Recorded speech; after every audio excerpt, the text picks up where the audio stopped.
Hello, everybody. Here we are again. Uh, it's the series that we have been running for quite some time now, which is on data visualization. How can you be more efficient and proficient with regards to storytelling?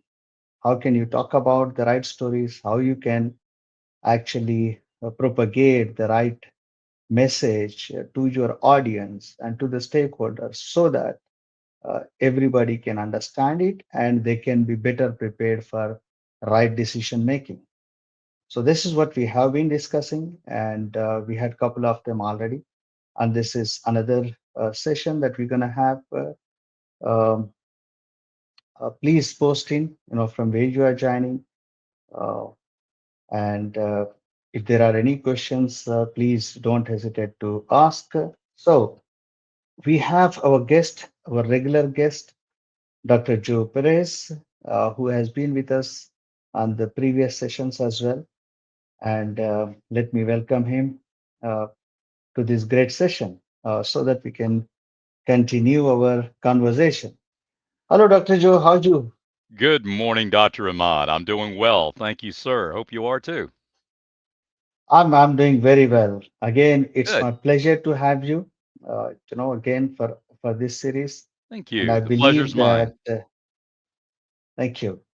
I believe we are setting a nice trend of those people who would like to pursue the data storytelling because, again, all the audience, it's always great to learn from expert and a proficient professional like Dr. Joe. So, Dr. Joe, welcome once again. Thank you, sir. It's an honor and pleasure to be with you. And you talk about learning from experts. I'm just glad to be here on the stage with you. You're an expert as well. So great to share our knowledge, and hopefully people will gain some benefit and value from it. Thank you, Dr. Joe. So, uh, ladies and gentlemen, whoever is joining from wherever, please mention and don't hesitate to ask questions because this is an interactive session where we are talking about data visualization. We are talking about data storytelling. We are talking about what are the do's and don'ts for any data storytelling and how can you build, the decision making or actionable insights out of your data journey, or how can you showcase your data challenges, how can you get probably the yes or no from somebody by pitching your story, because in every organization we see that until and unless you put down the facts and stats, nobody is going to give you budgets, nobody is going to support your initiative, nobody is going to make you realize your initiatives. So it's all about what do you communicate, how do you communicate, when do you communicate, how best you can articulate, and that's what we are going to be discussing again with Dr. Joe Perez. Uh, Dr. Joe, we have spoken about this, but I would like to emphasize again that Hmm.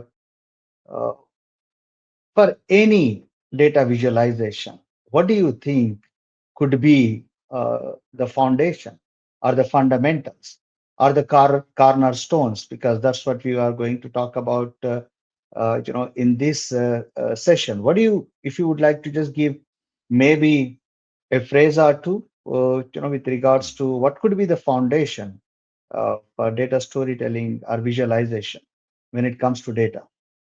Sure. Well, to me, the foundation is what story are you telling?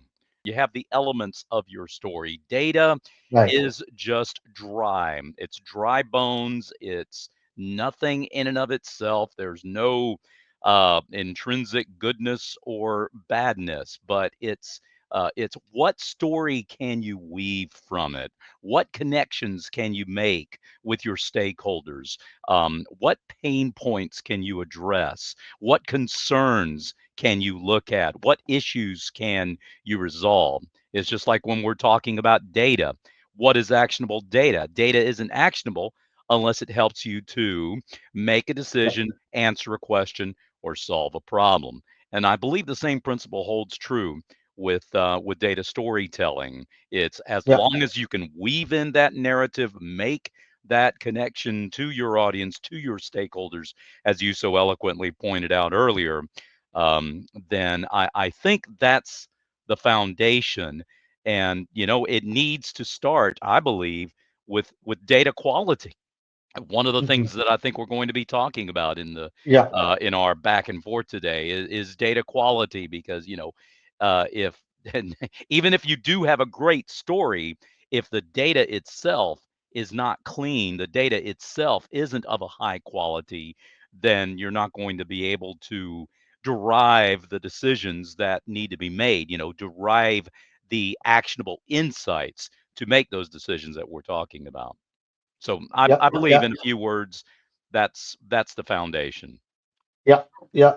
If I maybe elaborate a Yeah, little bit more on it. your what are your voice on that? Yeah, I think, for any data visualization, the underlying data quality, like you rightly said, and the governance around that, because, Yes, where the data is coming from, who is governing it, who are the stakeholders who are reviewing it for its accuracy, its completeness, its relevance, and all of that. So I think, we are touching on the same principles of it. It's the data quality and data governance. Without these two foundations or the elements, probably we might not be able to tell the true story. We might be able to tell a story, but a it might story. not be accurate. It might not be accurate. It might not be relevant. It might not allow us to make the right decisions. Just I'm going through the comments here. We have another expert, Scott Taylor, data whisperer, is here. Welcome, Scott. Scott, the Hmm? great Scott. I love that man. He's sharp. He's a genius, man. He reminds me of you a Yeah, little bit. Brilliant man. he is a star. For me, he can really steal your, what you say, opening of any conference or that. He's a Yes, star. yes, So, he is. Scott, even though if you agree or don't agree, but we love you for what you do. Yes. Okay. So yeah, we have a lot of people joining here. Several of them from Hyderabad. Yeah, we have somebody from Portugal.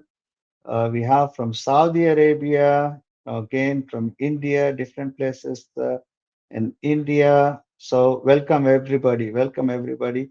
And if you have any questions, please do not hesitate. We have also within the attendees and audience also some of the experts like Scott. So please, now feel free. Now Yep. let's just take the first question. No, Dr. Joe, you know that the volume, the variety, as well as the complexity of the data is evolving all the time. Hmm. And, the data within the large organizations is increasingly becoming complex. So, how do you see? I mean, that the visualization with the highest quality and integrity can be built with, variety of the data, volume of the data, complexity of the data. If you can just throw some light on that. Sure. Again, I think it's all about, excuse me, it's all about data quality, Dr. Imad. You are 100% correct. The old adage, garbage in, garbage out, Oh, could not be truer when it comes to data visualization. You know, if the data itself is flawed, inaccurate, or incomplete in any way, well, then even the most sophisticated visualization is going to be misleading. yeah, Ensuring data quality is the most important thing. It's paramount. And it yeah, requires robust data governance practices, including thorough data cleaning, validation, and verification processes. Now, mm, imagine, if you will, a financial institution, let's say, that's visualizing customer churn rates, for example. All right. right, Inaccurate customer data, like incorrect contact information or outdated demographic details. These kinds of things are going to lead to skewed churn predictions, potentially resulting in misguided marketing campaigns and Yeah. significant revenue losses. So, what do you do about this? Can you get rid of the risk altogether? Well, maybe not, but at least you can mitigate these risks. And to do that, organizations need to establish clear data quality standards and implement rigorous checks to ensure data accuracy and consistency, like you've been talking about. Yeah. All right, this Yeah. involves Yeah. things like identifying data inconsistencies, handling missing values, protecting Right. errors, detecting errors, and Right. correcting them too. For Right. example, Right. another example, implementing data validation rules can help to ensure that data falls within the expected ranges or that it conforms to specific formats that you've already established ahead of time. Furthermore, a strong data governance framework is absolutely essential. This framework needs to outline data ownership, access controls, data usage policies, all the usual guardrails that need to be in place. Establishing these clear guidelines up front now, right from the very beginning for data collection, storage, usage. This is going to enable organizations to ensure the integrity and reliability of their data.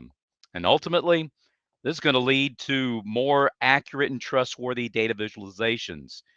Now, with this in mind, Dr. Ahmad, um, from your perspective, how can organizations effectively communicate the importance of data quality and governance to all levels of the organizations, from data analysis to senior executives, and well, pretty much all the levels in between? What's Yeah. your take on this, sir? See, for me, I have a very, very foundational principle.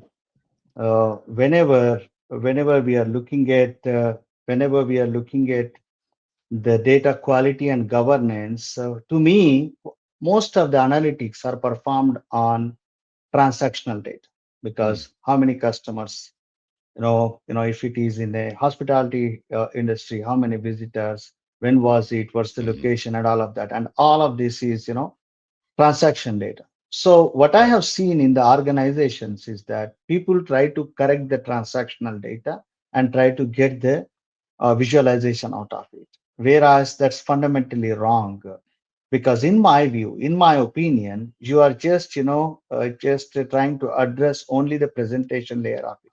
You're not Yeah. correcting the foundation of it. So to me, since we have been in this world for now over 2 decades, we will have to correct the metadata and master data, because whatever the transaction that is generated out of it, which is a business event, that is based on master and metadata. So just correcting the transaction data is not going to help us, not at all going to help us, realize the value, of the data quality when it comes to the data visualization of it. And governance is something, you cannot build it, bottom up. It Right. needs to come from top down, especially in the organizations. It need to come top down. When I say top down approach, the leadership need to push that governance structure down to the end users, because it's the end users who are actually capturing the data, or collating the data, collecting the data, cleansing the data, establishing the relationships between the data and all of that.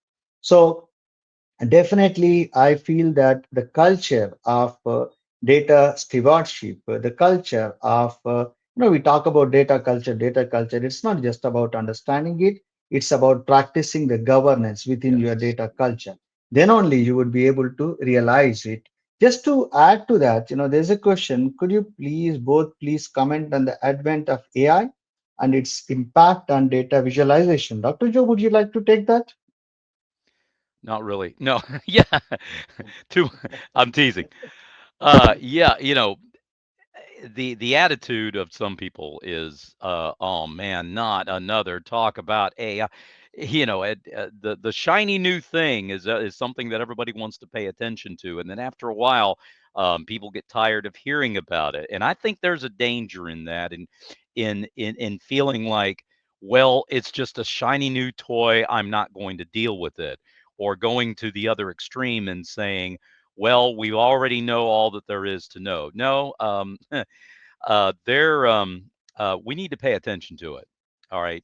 Um, some of the mundane aspects of the collection of the data for data visualization, the aspects of all the different data points that need to be brought into your data warehouse, that need to be corralled and looked at and analyzed and crunched and synthesized, summarized, digitized, and homogenized, whatever other Mm, word you want to put on it, is a very painstaking task in many cases, especially if you have data coming from all different kinds of disparate data sources.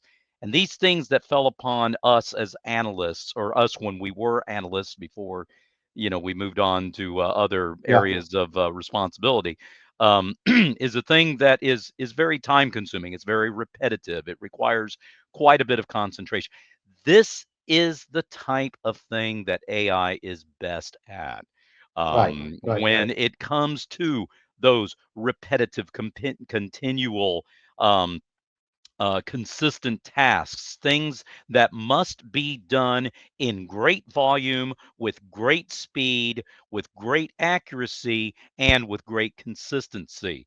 All right. those things put together are the best use of AI. And what that does, it frees us up. The human factor comes into play Yeah, with, okay, so what are we going to do with that data when we create the visualizations, when we put our spin on it, as it were, and look at what are the actionable insights that we can pull from it. How exactly is it going to be presented? What is best for our stakeholders to be looking at? What is best for the leadership to be looking at? What are those concerns, those questions, those problems, those issues? Uh, that is where we shine as humans. Those are the mm, gray areas, the nuances, the yeah, um, the inferences, that that aren't digital in nature, that aren't that cannot be answered with a mere yes or no, one or zero, black or white, which right, right. again, that's digital.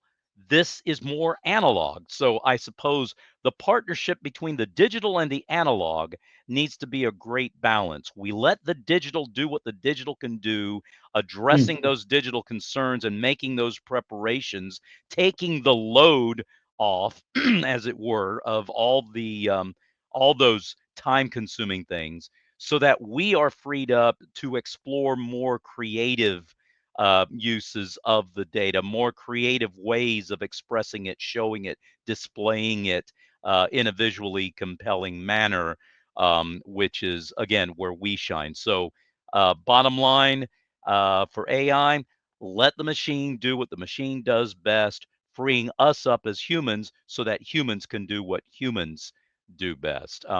What's your take on that, Dr. Ahmad? Yeah, so I would like to. I mean, I'm seeing actually the evolution of AI, and I believe that in the near future, very, very near future, probably even before end of this year, I would see probably a data visualization agent, Hmm. AI agent, wherein you talk to an agent, say that I would like to extract this data or present this report, and can you please create a visualization for sea level? And in the same way, you could also, task the agent saying that please collect this data from probably some spreadsheets, some data sources, compare it with it, and then please come up with a visualization. And that's what I foresee. Probably, we'll see that before the end of this year. That's what I see. So, Mr. Nagy, probably we might have answered your question. If not, please, type your comment again. There's another question, Doctor. Uh, a very interesting one from Ahmad. Can you tell us in your point of view, the relationship between data quality and data governance with an example. Dr. Joe, probably, I think, you can elaborate more on this, with an Hmm. example. Certainly.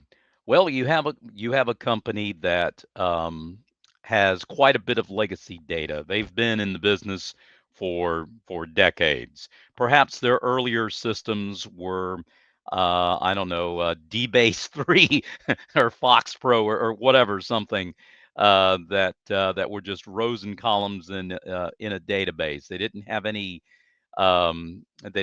internet-based um, data gathering procedures. It was all their Hmm. legacy. Then, Hmm. as they continue, they've changed systems into something more robust.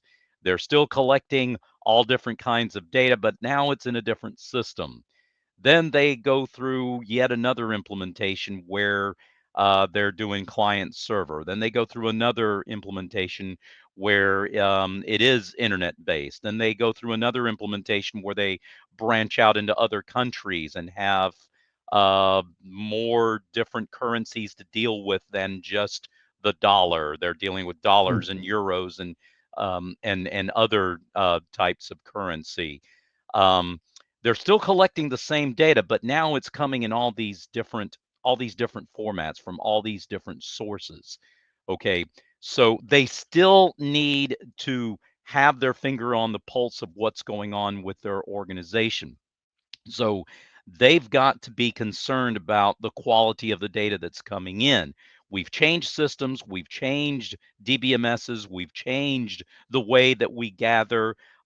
We have increased the variety of products that are available, the variety of audiences that we cater to, customers that we cater to.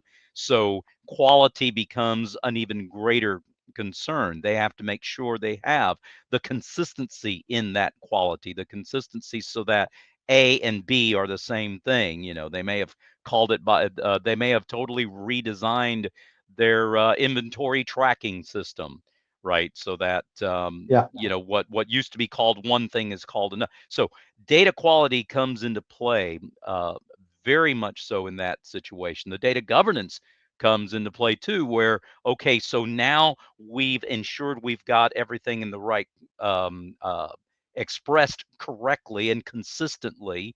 Well, how is it that we're going to use this data? How are we going to report on it? What rules are we going to follow right. to ensure that we do deal with these concerns and keep up with all the different aspects of what we're doing? That's where the governance comes into play.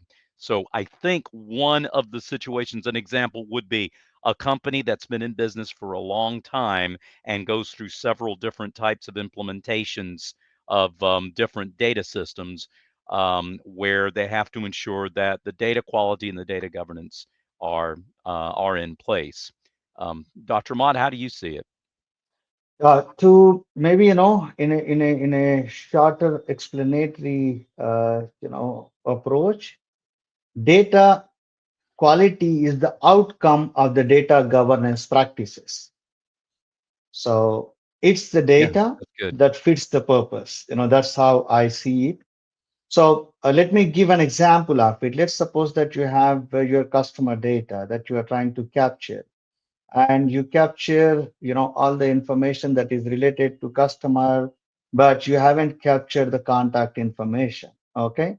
Probably you might not have thought about collecting the contact information, that, okay, let me not have that contact information. It's just a customer, I would reach out via promotions or that. But in this era, the contact information, be it your social media profiles, be it your, any of the contact numbers, or be it your email, and all of those things are important. So in case you have an objective to get in touch with customer, engage with the customer, you will have to get to a, you need to have a collection criteria or a rule or an Right. approach or a practice to collect that data. So that's where it's a fit for purpose kind of data quality. Whereas the process with which you are actually collecting it, validating it, verifying it, enriching it, that's what is the governance. So One is the outcome of the data, how complete it is, how relevant it is, how accurate it is, and then how it can be used from its maturity perspective. The other one is to get to it. That's how I see that. Excellent. Before we, thank you, and I hope Ahmed, we answered your question. Going to the second question, Dr. Joe. Hmm. So, if you now really look at building on the importance of data quality that we have been talking about, and need for accurate information, timely information, Mm. how do you see, the organizations can ensure that they have the timely information, they have the relevant information, they have the up-to-date information, and how can they prioritize this, so because that's a long question, but I'm sure you can break it down into the smaller Right. ones and yeah, answer them. Sure thing. Um, well, data quality, we've talked about that, right? It is a multifaceted issue that extends beyond just mere accuracy, like we've been talking about, Dr. Ahmad. Yeah. Um, I've often said that a multifaceted issue merits a multi-pronged approach to get a multidimensional solution that hopefully everybody can live with. Okay. Mm, And with that multi-pronged approach, um, ensuring data relevance and timeliness is equally crucial. See, mm, data can become, well, stale, obsolete. That can happen pretty quickly. And see, yeah. this Yeah. renders visualizations inaccurate and misleading if they don't change. I don't think anybody wants that. So, to address this, organizations need to establish robust data refresh and update procedures. This involves regularly reviewing and updating data sources, identifying and correcting any outdated information, and making sure that data reflects the most current business conditions.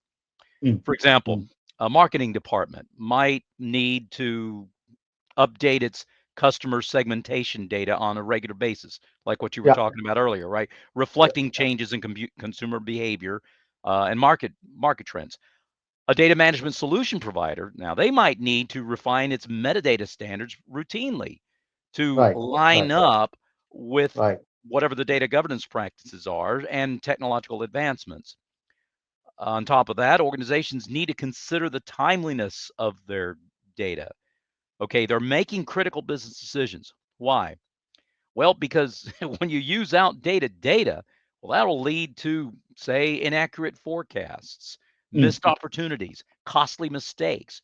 See, right. organizations that want to ensure they make informed decisions and achieve better business outcomes simply, well, they just simply have got to nail this down from the very beginning. The fact that their data is current and up to date, it seems pretty obvious, but you know what, Right. Dr. Right. Right. Ahmad? Um, the obvious has a funny way of hiding in plain sight when you need it the most, right? Yeah. Yeah. Yeah. One more thing.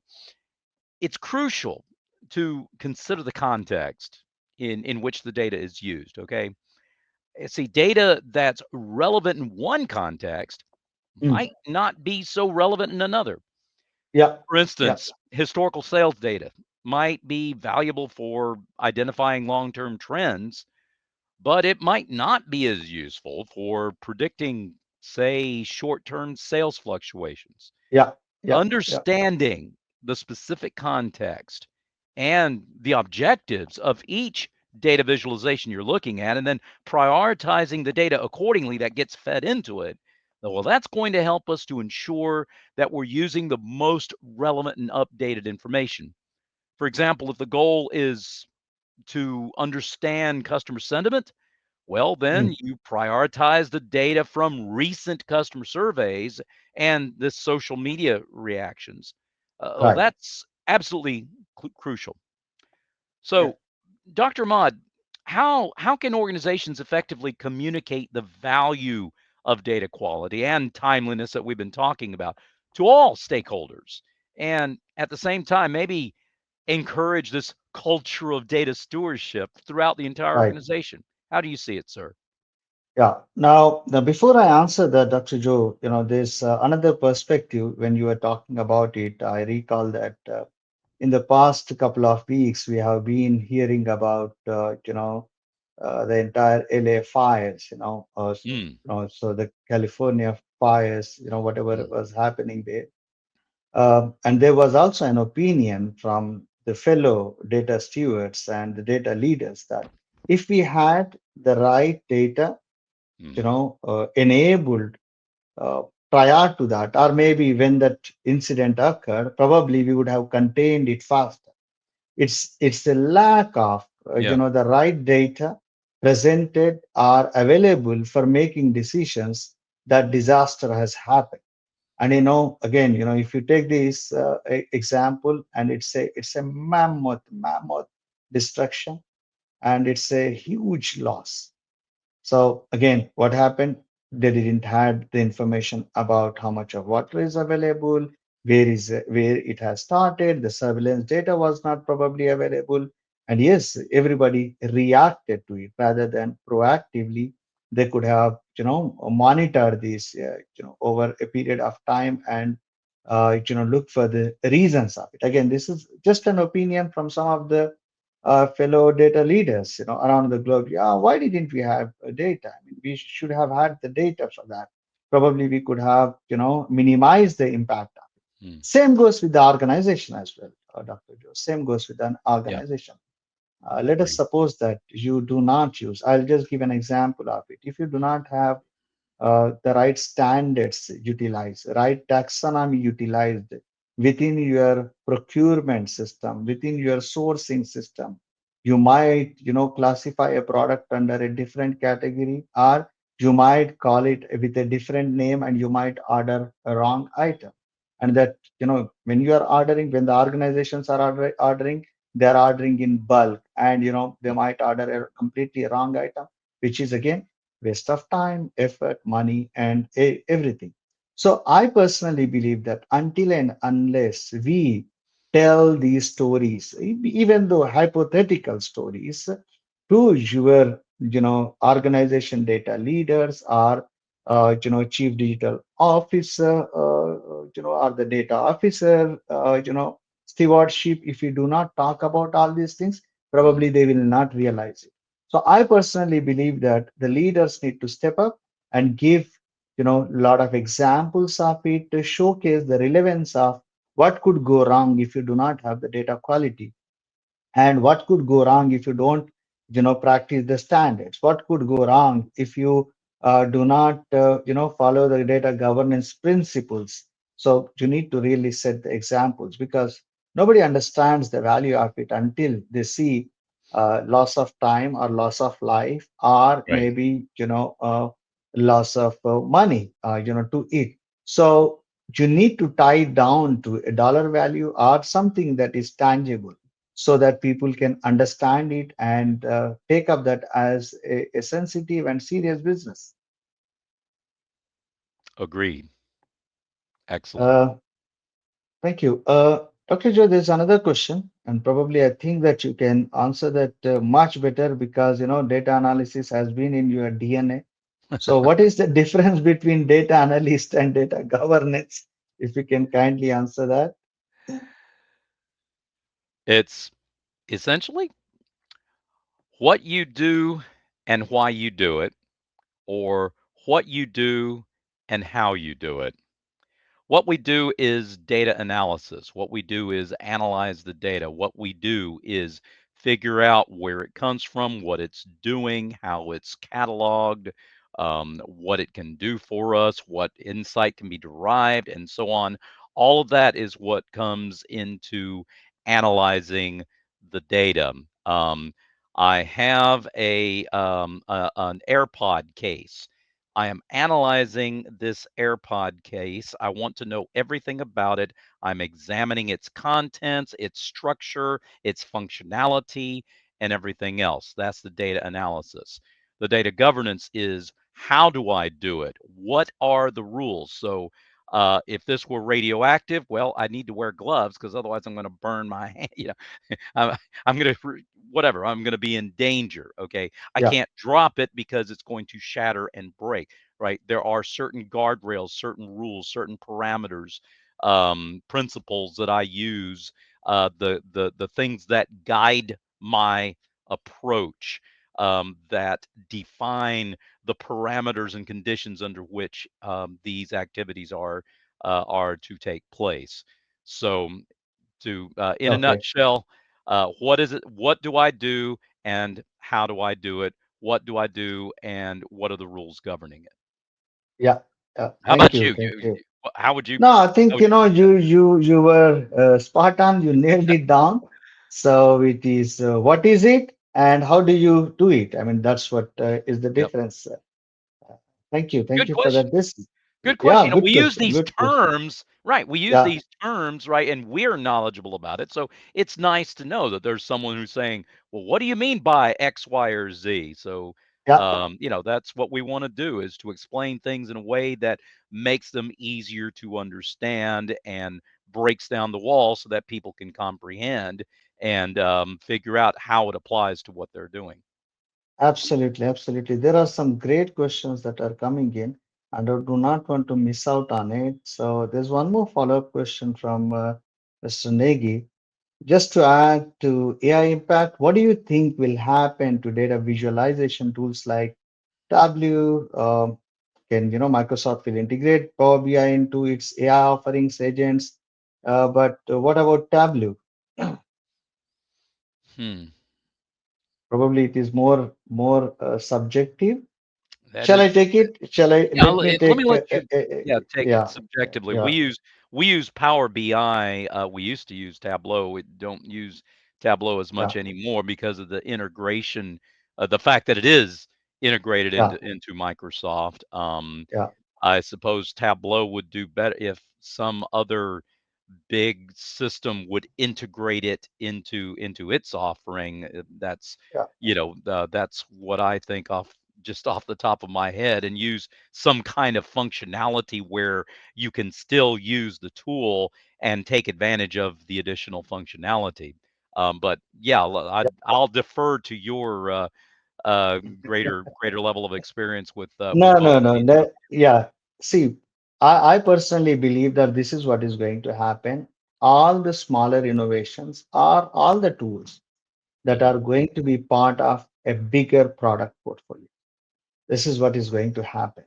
So if there were any stand-alone data analytics tool or business intelligence tools or data integration tools, Mhm. those are going to be acquired by the large corporations as part of their bigger AI strategy. Because Right. I do not think, Dr. Joe, that these tools can withstand the revolution of AI unless they are also been transformed like AI agents, unless they are transformed, I don't think they can withstand because it is a storm. And this is called actually a true disruption. That's whatever we have been seeing for the last couple of years.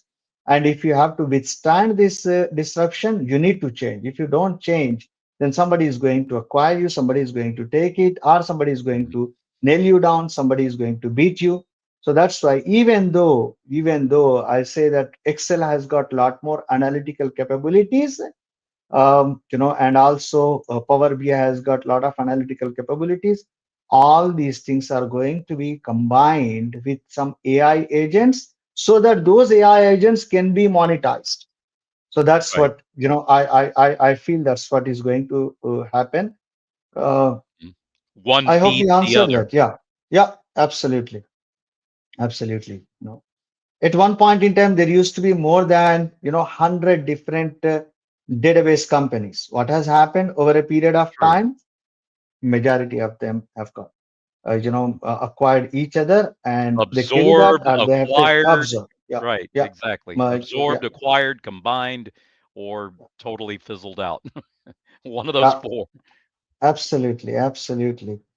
So there's another question. I do not want to miss out on the questions because they are joining with a lot of enthusiasm and They have every right to know, what exactly uh, our perspective, our industry's perspective is. So how will AI enhance the accuracy and efficiency of asset visualization in industries such as oil and gas manufacturing too? Please, do answer that. We had just a while ago, I had a meeting with one of the companies who does that visualization, but I would like you to take a first stab and then I will complement and supplement. Sure, sure. 'Cause I work for the government in health and human services, so my perspective is very limited when it comes to oil and gas. But I can answer from a high level insofar Yeah. as I think it goes back to what I was saying earlier about the role of AI, right? The digital versus the analog. Okay. Uh, in insofar as AI has the specialty, the ability, its forte, if you will, is in dealing in volume. Okay, dealing volume, a voluminous number of transactions, voluminous number of data points that need to be put together, that need to be brought into one picture, all right, that Mm, need to mm, be summarized, that need to be aggregated. Once you summarize and aggregate, you have to look for patterns. You have to try to see what kinds of insights can we derive. When there are so many, such a huge volume of those data points, as I was saying earlier, this is where AI shines. And I mm, believe that the enhancing of the efficiency and accuracy is its ability to synthesize all of this large volume, which I would imagine the oil and right. gas manufacturing industry is going to have a large volume. There's all kinds of little bitty nuances and pieces of information that someone is going to want to know, increasing or decreasing flow to some valve, increasing or decreasing the supply to the gas stations that are going to be buying from us, or the capacity that we'll be selling to a power company or whatever. Mm, What strategies do we employ? All of those decisions are going to come from those massive numbers of mm, data points that the AI agents, the AI driven tools will be able to derive, will be able to save the time right. to bring it in. That's going to increase the accuracy and efficiency. Um, Dr. Ahmad, how about your view? If you can It's expand and yeah. enhance what I've Let talked me about. Yeah. let me do that because we have been operating in asset centric or heavy asset intensive industries, and what we have seen as evolution in this industry, especially with the digital twins, is remarkable. Digital twins, you cannot have it until and unless you have a copy of the physical assets digitally available and you can visualize through it. And just a while ago, interestingly, that with one of the partners, we had discussion about how are they capturing the videos, how are they loading it, how is it analyzing it, and how is it maintaining the digital twin updated all the time with the right pnids, with the right assets in it. And it again, it's not just taking pictures, it's the entire video visualization of it. I mean, three-dimensional visualization of it. So it is captured by the drones within the industry, and it gives you two different views of it. One is a helicopter view of it, and you can actually pinpoint saying that I would like to go to that particular tag, I would like to go to that particular asset. You would be able to go to that with the clarity, with the granularity. You would be even able to read the tags. You would be able to read even the nameplate. So I was Wow. amazed to see that technology. And since we operate in oil and gas and manufacturing and petrochemical and chemical, wherein walking to every location, would it be possible? So digitizing it and having digital twins is going to be absolutely the future. That's where I believe that the visualization, probably, Mr. Mirza, what we are talking about is the data visualization. The question that you asked is it about, how do you visualize an asset or a plant or a manufacturing facility of it? So it's a slight different, but I think, we answered it because Hmm. we operate in that industry. Okay. Um, there's one more, not question or a comment, but Janet says that unfortunately, so many organizations capture data through their innovative technology solutions but fail to utilize the data Yeah. to drive decisions.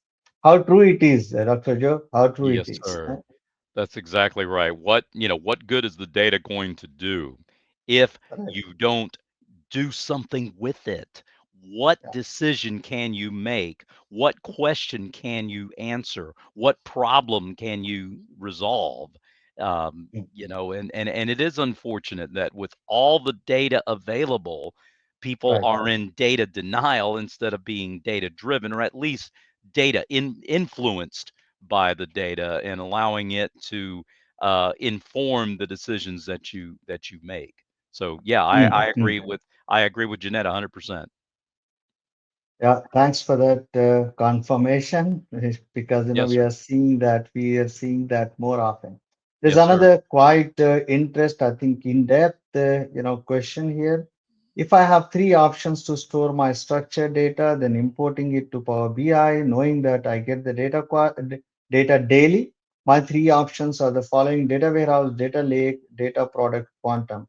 Having these three architectures, what fits better from the perspective of easiness to implement, performance, and updating the Power BI charts? Just before you answer, Dr. Joe, just I would like to say that we have data mesh, we have data fabric, yeah, we have data hub, we have there are a lot Yes. of Right. all these are the terminologies, and I think it's absolutely a relevant question that what is the architecture that fits the best. So please answer, Dr. Cho. Well, that's a little bit outside the scope of what we would normally do, but that's okay. That's an excellent question, though. Yeah. The best answer, it depends. Mm. That's what a technology person's going to say. It really does depend, right? Yeah. What is the architecture within your company? What is it that fits the best with what you're already doing? What infrastructure do you already have in place? What is it that integrates best with the tools that you're using? What is it that gives you the most bang for the buck, as it were? What is it that you're able to leverage more efficiently? Mm. And if you whatever best answers those questions is what's going to be of the best service, right? Because you have to look at your entire organization. You have to look at what it is that you're trying to do with the data, and what how well it's going to work with the tool sets that you already have in place. Yeah. And Yeah. that's the decision that needs to be made, up front. Now, if you Yeah. already have something in place, then uh, you know, go with what works best. Yeah. Um, Yeah. that's my perspective. What's your perspective, Dr. Ahmad? Thanks, Dr. Joe. I think you covered everything of it. Just, probably just to give a little bit of guidance here, a directive here is that if you are sitting with a lot of legacy data coming from various systems and you have to go back maybe 5 years, 7 years, if you would like to, look into the historic data of it and millions of transactions, probably data warehouse Yeah. is something. Data lake is something which can accommodate the smaller volumes of it, and it's like a sprint. You bring in the data, you perform some analysis, and leave it, and bring in another one. So that's the data lake. And we as PiLog have been always propagating data quality hub because data warehouse, data lake, everything does not counter or effectively address the quality. That's why we always Right. said the data quality hub. So you create a hub, It could be small lake, it could be a mesh or a fabric, whatever you call it, but it has to be the architecture that aligns with your business objectives. That is what we say. Couldn't agree with you more. That's the deal. What lines up best with what you have, what you're using, and what you're intending to do with it. Yeah, yeah. And there's another answer coming in for you, Ahmed, from Janet. Yeah. Yeah, my experience is pulling data into a centralized data warehouse to utilize as needed. So that's also another guideline for you. Thank you, Janet. Think of it as a physical warehouse, right? How Yeah, many products do you stick them in the warehouse, get them out as you need it, okay? Have yeah, always try to have some sort of logical, physical, a metaphor between the logical and the physical to right, help you understand the connection between the two. How they're right. used in the physical world is how they're used in the digital world. Yeah, yeah. Now, latching on to this one as well as our discussion, Dr. Joe, is that as the volume and variety, everything is increasing, and and again, like the question of the data warehouse, how much data that you have, and what kind of visualization that you can bring. How important are, the concept of categorization, segmentation, classification, that any organizations can effectively use, with their practices, because you see, you are sitting with large volumes of data coming from different sources, different categories. So the Mhm. categorization, classification, segmentation, how important it is, and how can organizations prioritize doing this? Yeah, organization, prioritization, all those Asians and Zations, right? Yeah, those are extremely important, Dr. Ahmad. If I've said it once, I've said it a thousand times, Dr. Ahmad. Yeah, Data storytelling, data visualization is not just about presenting data. It's about right. weaving a narrative that resonates with your stakeholders. See, when we frame the data within a compelling story, like we talked about at the beginning, we make it Mm, more mm, engaging and memorable. Now, right. to further simplify the visualization process, we can prioritize, categorize, all these based on impact, use data filtering and aggregation techniques to Yeah. to organize data in a way that's both clear and efficient, focusing on the most relevant data points and using these techniques to distill the data down to its most essential elements will result in data visualizations that are both informative and visually appealing. You got to have those both. To our Mm, audience, in case you haven't noticed, we've used those words several times, right, to describe data visualizations during today's session and also other sessions that we've had, right? Informative mm. and visually appealing. Okay, you hear that. Well, I'm not just being redundant. Yeah. I'm being deliberate when I say that because that's what they need to be, informative and visually appealing. Okay. But now to finish answering your question, sir, um, filtering data based on specific criteria and aggregating data at different levels, the categorization and prioritization, can help to reveal meaningful patterns and trends. Right. Um, Right. so, from your perspective as a CEO, Dr. Ahmad, um, how do organizations leverage data storytelling techniques to effectively co- communicate the value of data-driven decision making to the entire organization, and maybe Yeah. inspiring greater engagement with data initiatives? Right. Right. Yeah. I think your question ties up also with the question that has been asked by one of the audience here. Yeah, I What see that. strategies work best to drive organization buy-in for data quality initiatives? So, see, like I said, Dr. Joe, until and unless it's coming from the leadership, top down, Top you down. won't be able to get the results that you are looking at. And Hmm.